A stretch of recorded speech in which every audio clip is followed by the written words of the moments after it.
Hello guys, आप सभी का वेलकम है क्विक स्टडी जियो चैनल पर।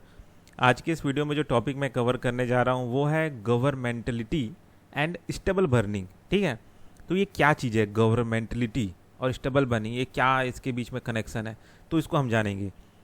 अ 2025 study by IIM Amritsar links stubble burning in Punjab to governmentality and market failure. ठीक है, तो ये IIM अमृतसर में जो है उन्होंने ये 2025 में स्टडी करके बताया कि भाई जो पंजाब में जो ये स्टेबल बर्निंग हो रहा है तो उसमें जो ये कारण है वो है गवर्नमेंटलिटी का और मार्केट फेलियर का। तो ये क्या गवर्नमेंटलिटी है उसको भी आगे जानेंगे।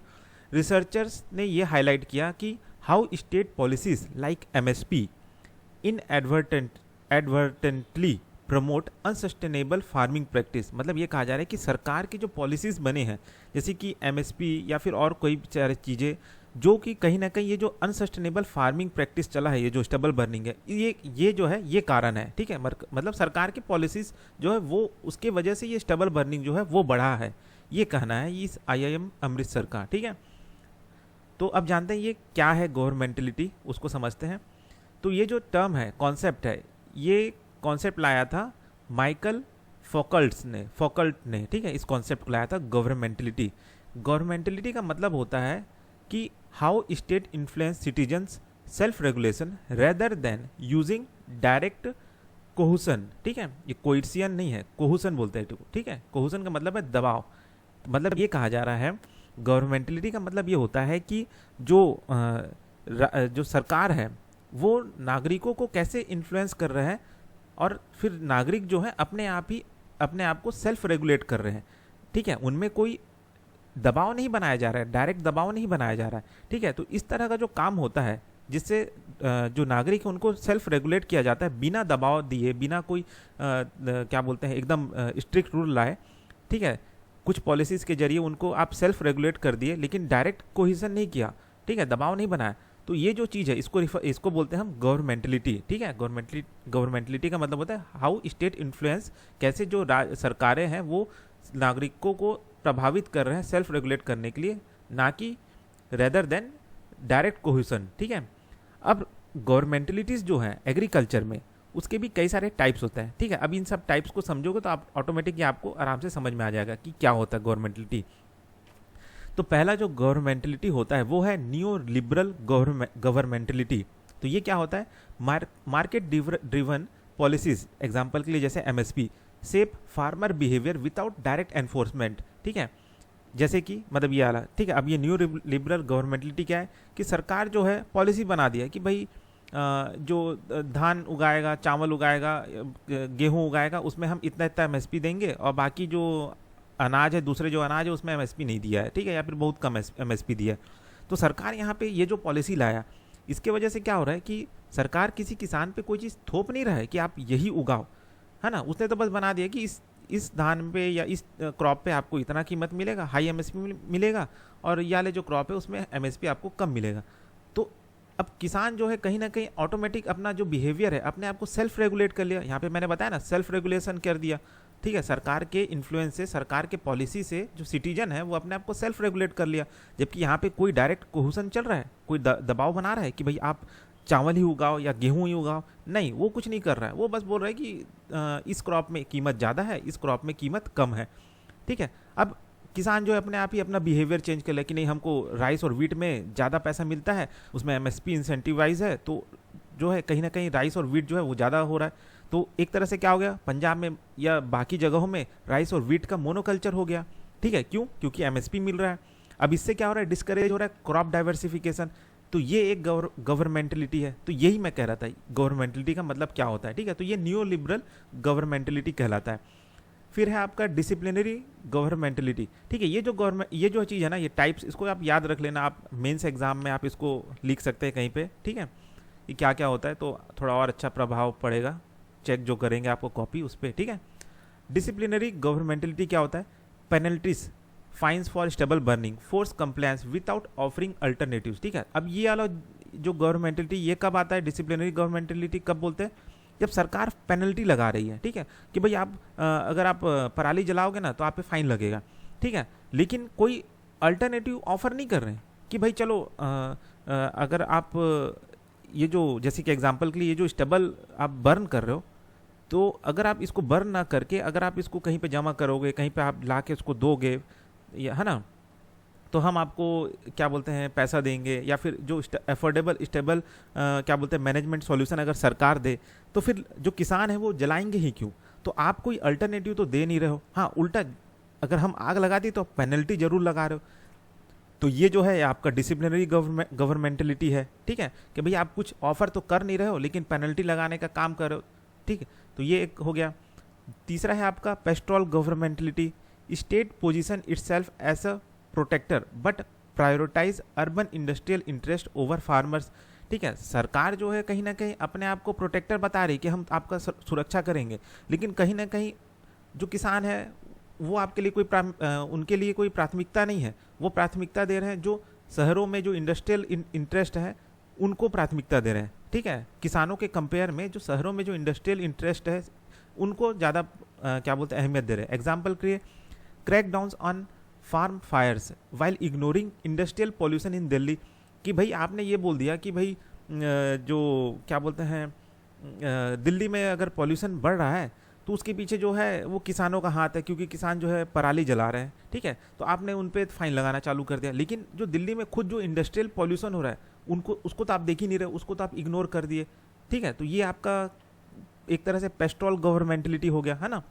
फिर है आपका security oriented governmentality, policies focus on food security but neglect ecological cost, ठीक है।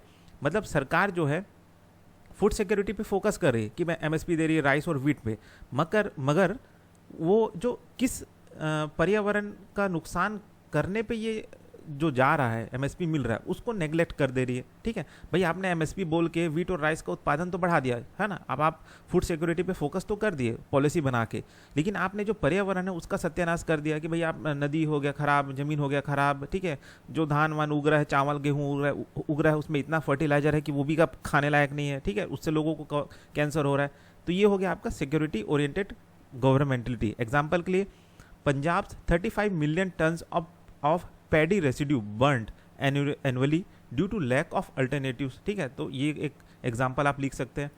Market driven governmentality, middle man control pricing, ठीक है। जो मिडिल मैन है उन्हें अरहातियास करके कहते हैं, ठीक है, ठीक। ट्रैपिंग फार्मर इन डेप्ट साइकिल, कि भाई ये जो मिडिल मैन है वो किसानों को फंसा रहे हैं, ठीक है, वो पूरा फायदा अपना उठा ले रहे हैं। जो मिडिल मैन है ना, किसानों को कोई फायदा मिल नहीं रहा है। तो यहाँ पे ये मार्केट ड्रिवन गवर्नमेंटलिटी है, सरकार इनको कोई कंट्रोल कर ही नहीं रहा है। तो इस तरह से क्या हो रहा है, किसान एक तरह से कर्ज में फंस रहा है कि भाई एक तो लोन लेके वो क्या बोलते हैं खेती किसानी कर रहा है, उसके बाद क्या हो रहा है कि जो मिडिल मैन है वो उनको और उनके प्राइस को कंट्रोल करके और उनको फंसा दे रहा है। एग्जाम्पल के लिए फार्मर सेल पैडी एट 1900 पर क्विंटल वाइल मार्केट रेट जो है 2,500 रुपया पर क्विंटल चल रहा है। तो आप यहाँ पे देख सकते हैं मिडिल मैन आराम से बैठे बैठे बस बिचौलिए का काम कर रहा है और पैसा कमा रहा है। अब ये जो हाउ गवर्नमेंटलिटी वर्सन पॉल्यूशन, अभी जो गवर्नमेंटलिटी है ये कैसे ये जो प्रदूषण है उसको और कैसे खराब कर रही है। तो पहला चीज़ है वही एमएसपी प्रमोट मोनोक्रॉपिंग, मतलब एक ही तरह का वैरायटी का क्रॉप उगा रहे हैं, उससे क्या हो रहा है कि इको फ्रेंडली क्रॉप जो है वो उगी नहीं रहे हैं, तो ये एक प्रॉब्लम हो रहा है। Lack of affordable alternatives, state penalize burning but doesn't subsidize happy seeders और बायोडिकम्पोजर, ठीक है। मतलब ये कहा जा रहा है कि भाई आप क्या बोलते हैं क्या बोलते हैं किसानों को आप पेनलाइज तो कर रहे हो कि भाई आप पराली नहीं जला सकते, लेकिन आप ये नहीं कर सकते कि भाई जो क्या बोलते हैं स्टेबल जो है उसको मैनेजमेंट करने के लिए जो हैप्पी सीडर या बायोडिकम्पोजर आ रहा है उसको सब्सिडाइज कर दे, उसको सस्ता कर दे। नहीं, उसको सस्ता नहीं कर रहे आप, किसानों पे और उल्टा क्या बोलते हैं फाइन लगा रहे हैं, ठीक। फिर उसके बाद urban bias in policy, industrial pollution is overlooked while farm fires are verified, ठीक वेलीफाइड, ठीक है। मतलब ये कहा जा रहा है कि भाई इंडस्ट्रियल पॉल्यूशन को आप तो इग्नोर कर दे रहे हो, उस पर ध्यान नहीं दे रहे हो, लेकिन जो किसान जो आग लगा दे रहे हैं सारा जो इल्ज़ाम है किसानों के पराली जलाने पे ही इल्ज़ाम लगा दिए, ये कहा जा रहा है, ठीक है। फिर है आपका वही आपका मिडिल मैन एक्सप्लॉयटेशन, कि जो मिडिल मैन है वो पूरा सारा जो क्या बोलते हैं कमाई है किसानों का वो ले लेते हैं, तो उस पर भी कोई कंट्रोल करे सरकार, ठीक है, तो वो नहीं हो रहा है। वीक एनफोर्समेंट एंड इंसेंटिव्स, कि ठीक है, सरकार अगर कोई स्कीम भी ला रही है तो वो क्या कर रहे हैं ना कि जो भी इश्यूज हैं उनको एड्रेस सही ढंग से नहीं कर पा रहे हैं। For example, only 20% of Punjab's 1.5 million farmers availed central aid for residue management. मतलब ये कहा जा रहा है कि जितने भी किसान पंजाब में हैं उसमें से सिर्फ 20% जो है उन्हीं को ही centre aid for residue management का फ़ायदा मिल रहा है। ठीक है, मतलब बाकी 80% किसान जो है उनको कुछ फ़ायदा नहीं मिल रहा। तो भाई सरकार देखे जो भी स्कीम ला रहे हो सारे के सारे किसानों 100% किसान जो है उन तक ये जो स्कीम है वो पहुँचे, रेसिड्यू मैनेजमेंट को लेके जो भी स्कीम लाया गया है वो सारे के सारे जो किसान है उन तक पहुँचे। ये सिर्फ 20% तक क्यों पहुँच रहा है? तो ये एक वीक एनफोर्समेंट है, ये दिख रहा है सरकार का। Remedies to address systematic failures. ठीक है, अब क्या उपचार है, ये जो सिस्टमेटिक फेलियर जो है इसको लेके क्या उपचार किया जा सकता है? तो पहला है क्रिएट स्टेबल बेस्ड मार्केट। ठीक है, स्टेबल बेस्ड मार्केट मतलब ये जो पराली है उसको लेके एक मार्केट पहले क्रिएट किया जाए ताकि ये जो भी स्टेबल है वो बिक जाए आसानी से, वहाँ से भी पैसा कमाई हो जाए, तो फिर कोई भी किसान उसको जलाएगा नहीं। For example, promote fodder biofuel and packaging industries to monetize crop residue, कि भाई ये जो पराली है ना उससे आप पैकेजिंग में आप उसको इस्तेमाल करें, उससे आप बायोफ्यूल बनाएं, उसका खाद बनाएं, उसको आप गाय जो होते हैं ना, जो जानवर होते हैं उसको खिलाएं। ठीक है, तो इस तरह का अगर मार्केट सरकार अगर क्रिएट कर दे तो फिर आदमी जो है पराली जलाएगा नहीं, उससे भाई उसको काट के वो उसको और पैसा मिलेगा तो वो उसको काट के वो बेचेगा। ठीक है, तो इस तरह का मैनेजमेंट करें। फॉर एग्जांपल, जैसे हरियाणा में 12 बायोमास प्लांट लगाए गए हैं, utilize 1.2 million ton year of stubble. लगभग ये 1.2 मिलियन टन जो है हर साल स्टबल जो होते हैं इतने वेट का, उसको ये जो 12 बायोमास प्लांट है वो आराम से यूटिलाइज कर लेते हैं। तो आप देख सकते हैं कितना अच्छा चीज़ है ये। तो ऐसी और बायोमास प्लांट लगा दे ताकि जो किसान है अपना पराली भी बेच दे, तो मतलब वही हो जाएगा ना, आम के आम गुठलियों के दाम। ठीक है, reform MSP and crop diversification includes millets pulses. मतलब ये कहा जा रहा है कि जो आप एमएसपी दे रहे हो ना, एक ही जो चीज़ है, मतलब ये चावल और गेहूं पे, तो वो मत करो, आप अलग अलग क्रॉप्स पे भी एमएसपी लाओ ताकि जो लोग हैं ना वो अलग अलग चीज़ों पे अलग अलग क्रॉप्स को भी उगाएं। ठीक है, जैसे कि एग्जांपल आंध्रास ZBNF स्कीम जो लाया गया है, cut water use by 30% while improving soil health. ठीक, फिर है आपका strengthen value chain, state lead price transparency and direct farmer linkage to bypass middleman. ठीक है, तो ये सरकार कर सकती है कि भाई सरकार जो है प्राइस में ट्रांसपेरेंसी लाए, है ना, डायरेक्ट किसान को और मार्केट को जोड़े ताकि ये जो बीच में मिडिल मैन है उसको हटा दिया जाए और ये जो मिडिल मैन बैठ के जो पैसा खा रहे थे वो भी हट जाए।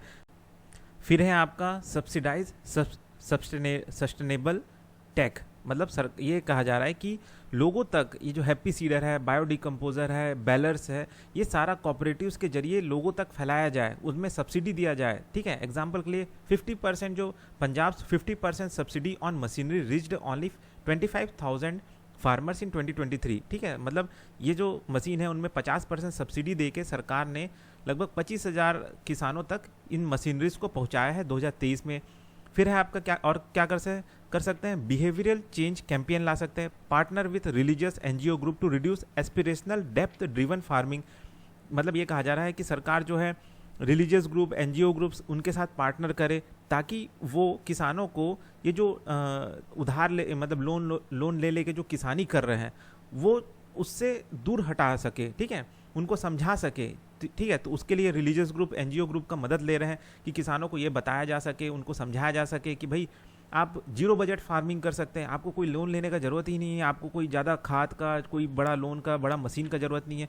तो वो चीज़ के लिए प्रमोट कर सकते हैं ताकि उनका बिहेवियरल चेंज हो। एग्जाम्पल के लिए जैसे श्री रवि शंकर, जिन्होंने जीरो बजट फार्मिंग वर्कशॉप लाया था हरियाणा में। ठीक है, जिससे ताकि क्या बोलते हैं, रिड्यूस हो इनपुट कॉस्ट बाय 40%। मतलब जितना भी खर्चा शुरुआती में जो लगता है, ठीक है, उस पर लगभग उन्होंने 40% खर्च कम करके, है ना, आप किसानी कर सकते हैं। उसको लेके इन्होंने जीरो बजट फार्मिंग वर्कशॉप लाया। तो ये आप देख सकते हैं, ये जो मतलब ये जो भी ग्रुप है, रिलीजियस ग्रुप है, जो भी है, तो इस तरह के क्या बोलते हैं सेमिनार लाए, जो भी एनजीओ ग्रुप है, रिलीजियस ग्रुप है ना, ताकि किसानों को जागरूकता फैलाए कि भाई आप बिना खर्च किए भी किसानी कर सकते हैं, या फिर ये आलतू फालतू का जो दवाइयों में खर्चा कर रहे हैं और भी मशीनों में खर्चा कर रहे हैं उसको भी आप कम कर सकते हैं। कैसे आप जीरो बजट फार्मिंग कर सकते हैं, वो सारा वर्कशॉप करें, जिससे क्या होगा, किसानों का जो बिहेवियर है वो चेंज होगा। ठीक है, तो इससे भी आप पॉल्यूशन जो है कंट्रोल कर सकते हैं। ठीक है, तो बस इस वीडियो में इतना ही, फिर मिलते हैं नेक्स्ट वीडियो में।